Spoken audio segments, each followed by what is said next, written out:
funny. Okay. Ooh, I think I want this one open. Okay, so we are going to do the brain.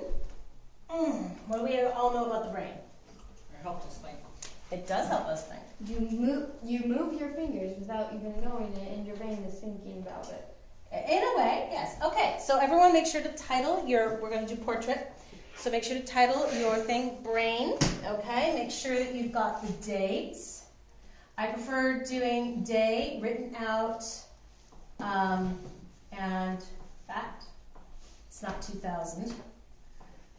Must be thinking about when I was in the class somewhere.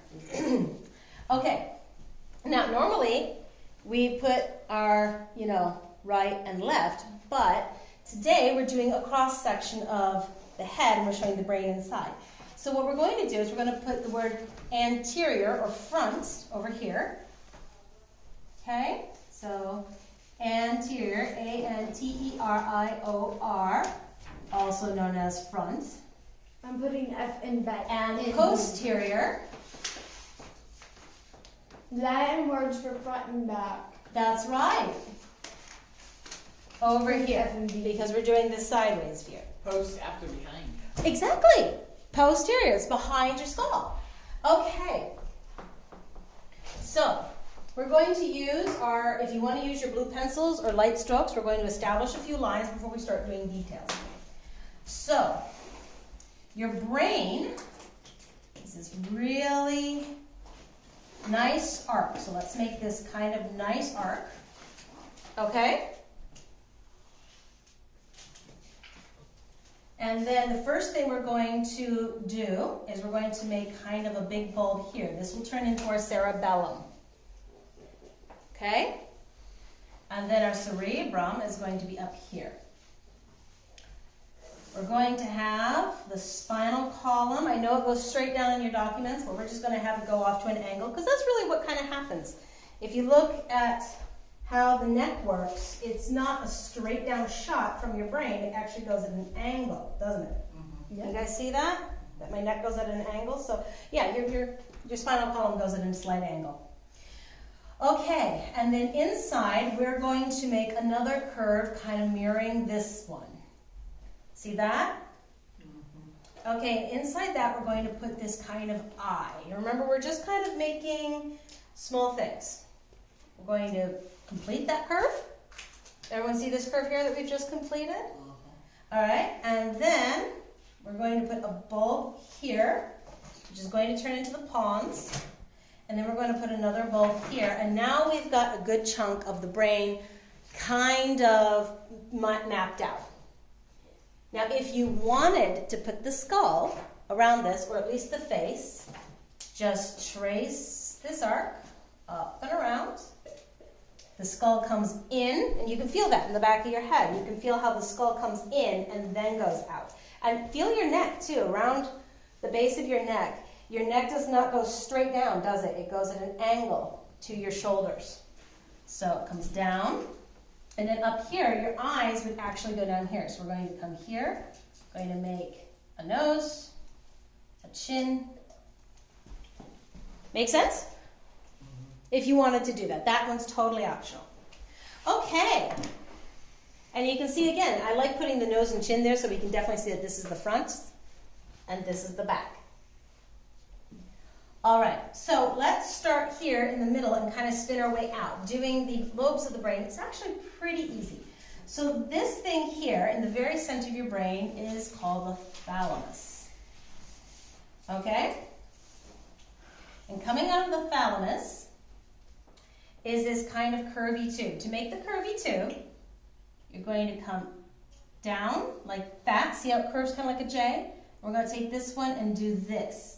And once we do this, we can complete the J. And now do you see how visually that looks like it curves around? Mm-hmm. Especially like when we make it pop out that way.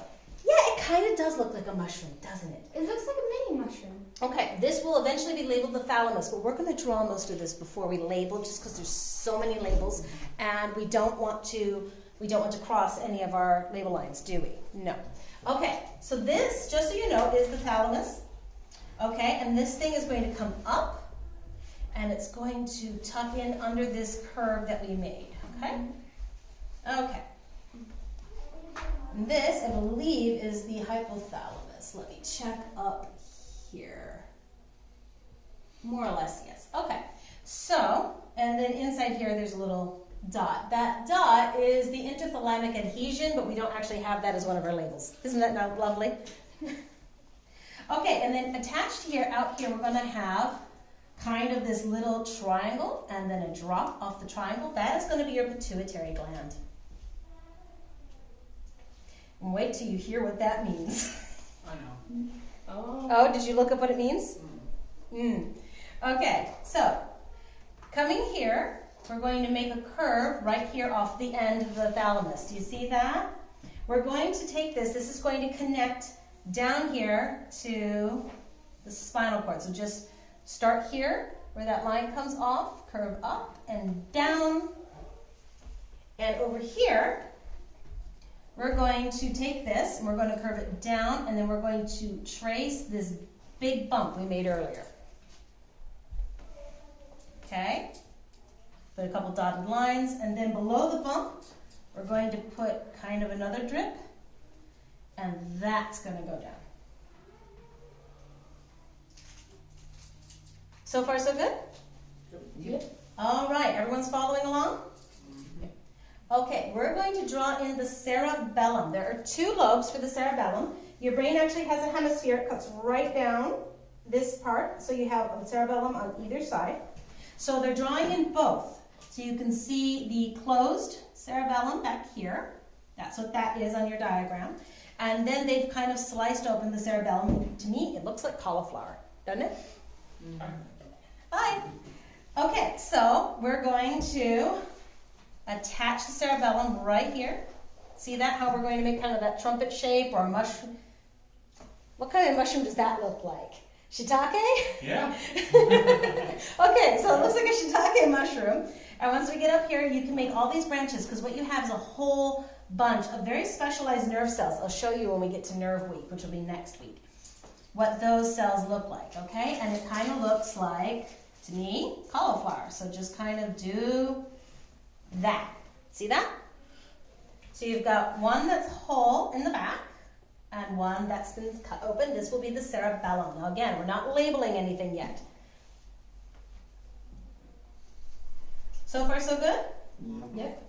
Okay, so up here, we're going to put in the corpus callosum. This is one of the most important things in your brain. And it goes up and around, like that. And I brought in my brain model. Not that it's very large, but we can play with this in a bit. Oh, heaven's sake, come out. Oh, you can show us the pieces when it comes to it. Uh-huh. So this is the corpus callosum. Oh, yeah, that thing it helps the brain in keeping in contact. Well, yes, you have two halves of your brain, right? So this is the bridge between the two of them. This allows your right and left hemisphere to talk to each other. So the corpus callosum. And in fact, if we were doing the brain from the front, it would look like this, one half, and the corpus callosum would be in there, connecting the two. Okay, so we have the corpus callosum, we have the pituitary gland, we have the hypothalamus, we have the thalamus, we have the pons, the medulla oblongata, the spinal column, and the cerebellum. So now we're going to do The frontal lobe. the frontal lobe, right. Okay, so first, I want you to trace the frontal lobe with kind of like this bounced line. You see that? Bounce. Yeah. Bounce. Because your brain is wrinkled. Why might it be wrinkled? So it can save more knowledge? In a way, that's actually true. If you have a smooth sheet, does it take up a lot of room when you lay out flat? Yeah. If you take it and wad it up, can I take that smooth sheet and wad it into a very small container? Your mother might say folding would be better, but nonetheless, wadding. So this is wrinkles. It allows you to put more surface area in a volume. Is it because it's old? No. Although wait till you hear why we have the temporal lobe. That one was funny. Okay, so now we're going to make some differentiation. So you have the frontal lobe of the brain. Where do you suppose that's located? Front. Yep. So we're going to make kind of a cut right there. Now we have the occipital lobe of the brain, from the Latin ob, meaning back, and caput, meaning head. So occipital, where do you think that comes from? Back head. The back of the head. So right back here, you're going to have the occipital lobe, and then this is the parietal lobe. Now, we've kind of taken away the temporal lobe in order to see these inner structures. So we're just going to cheat and do this. Okay? All right, so front, parietal, occipital, temporal. And then if you guys want to make some brain-looking lines, you know, what have you, because this is your brain, and it looks kind of like this, and my understanding is it feels like butter. Why? It's really soft. It's your brain is mostly fat, because fat insulates and protects nerve cells. And we'll talk about that when we get to Schwann cells next week. This looks kind So- of like wrinkled paper. So if we was to dissect an actual person, the brain will feel like butter. Mm-hmm. Yeah, I've actually, there's things online that you can watch. Pathologists take a non-fixed, a non-formaldehyde brain out, and you'll watch, and if they touch it, it'll actually leave fingerprints on the surface of the brain, much like if you touch room temperature butter, it'll leave fingerprints on the butter. It's that soft. So think about when you're in a car wreck, or you fall and hit your head, or even something like sports where you take a lot of head blows. Just, you know, think about butter being smashed around inside a dish. That's what's happening to your brain. Even though your brain is filled with cerebral spinal fluid as a cushion, that's still what's happening. Okay, so now we're going to start adding labels.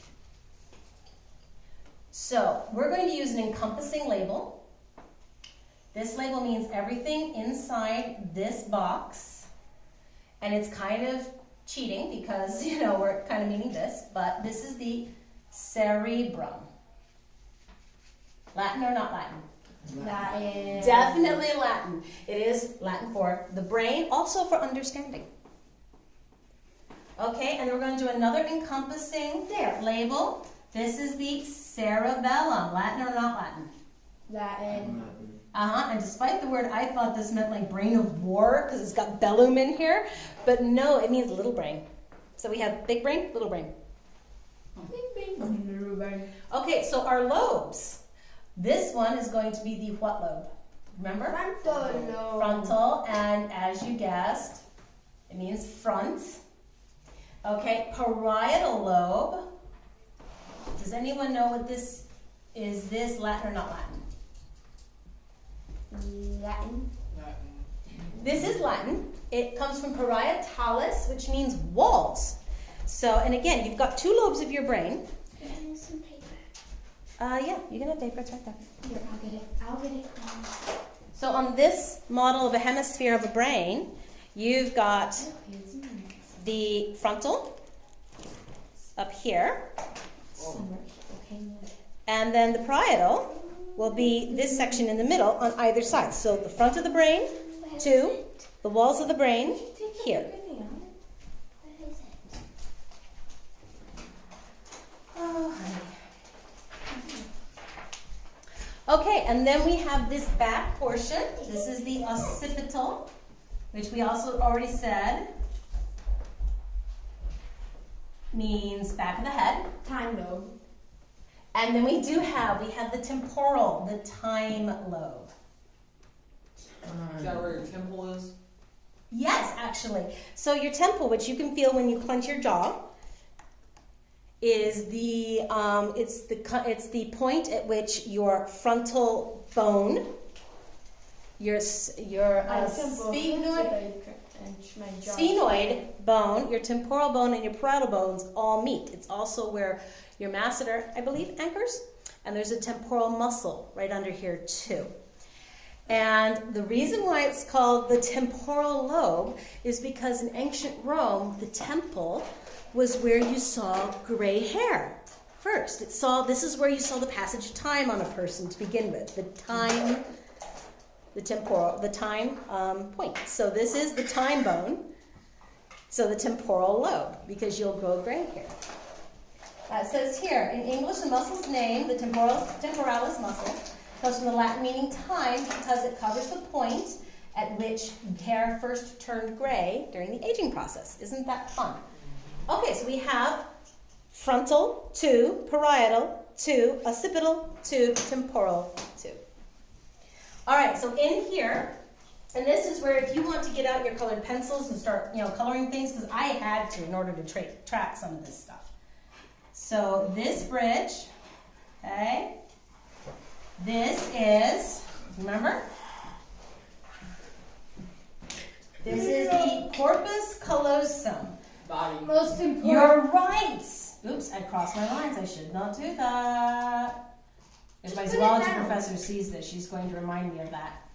Okay, so corpus callosum, you're right. Corpus meaning body. Callosum means tough or hard. Hard So body. skull. I don't know. Hard body. Okay, and Hard then we have here, so what we're going to do now is we're just going to drop these lines like that, okay? And then we have pituitary gland. Now, does anyone know what your pituitary gland does? No. Pit. Maybe. Pit means pit, maybe. It does not mean pit. It is kind of funny what it means. This is my second favorite Is after this the the temporalis. I think that's the hypothalamus. No. No, so your pituitary gland secretes a whole lot of hormones, including the hormones that make you grow up. It makes you grow taller and encourages the adult aspects of your body, as I recall. However, when it was first discovered, it was thought that this is where snot comes from. Pituitary is from the Latin word, I'm not kidding, from pituitarius, meaning mucus. Oh. And gland, of course, if you remember from earlier, means acorn. So congratulations, the pituitary gland is science for snot acorn. Found the temporal. Okay, so we're going to do next the hypothalamus and the thalamus. Okay. Thalamus, I had to color that one. I'll make that one red. No particular reason, but there you go. Okay.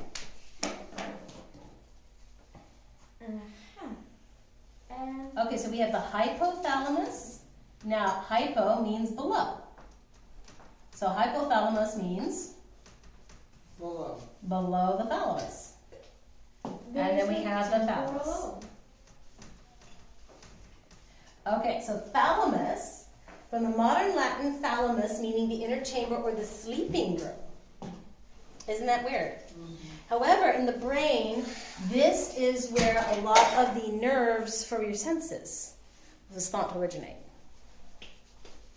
Okay, and then here, this sucker right here, this is called the pons. P-O-N-S. Pons? Pons. Bridge. Pon. Correct. It is Latin for bridge. Like pontoon boats. Uh-huh. And then below the pons, we have the medulla oblongata, which was hilarious in its own. Latin or not Latin? Latin. It is Latin. It means middle oblong thing. Is everything with the brain Latin? Almost. Pretty much. Okay, and then what's this here? The. It goes right. Brainstem. Well, the brainstem's a little higher. This is the spinal cord, which is also Latin. So I guess you're right. Let me see. Oh, brain. Brain is Old English. Brawn. Yeah. Bragen, meaning brain. Okay, I think that's everything in here. Now I want you to write one more thing on here, okay? Because if and when you do your research over what all of these things are and what they do this week, you might find something called the CNS. So I want you to write brain plus spinal cord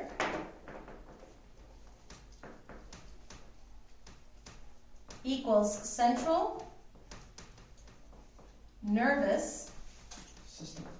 correct. And then I want you to put CNS in parentheses. And the reason I want you to do this is because when you're looking up what these are, you might find CNS a lot. And so this is what it means. It means simply the brain and the spinal column.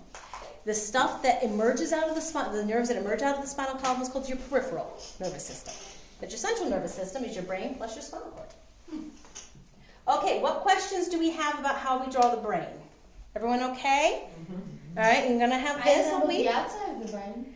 Okay, well, I guess now we can go and play with our brain model or make our brain hats. So remember this week, draw this every day. Next week we are going to do the skeleton, so that one might take a little bit longer to draw, right?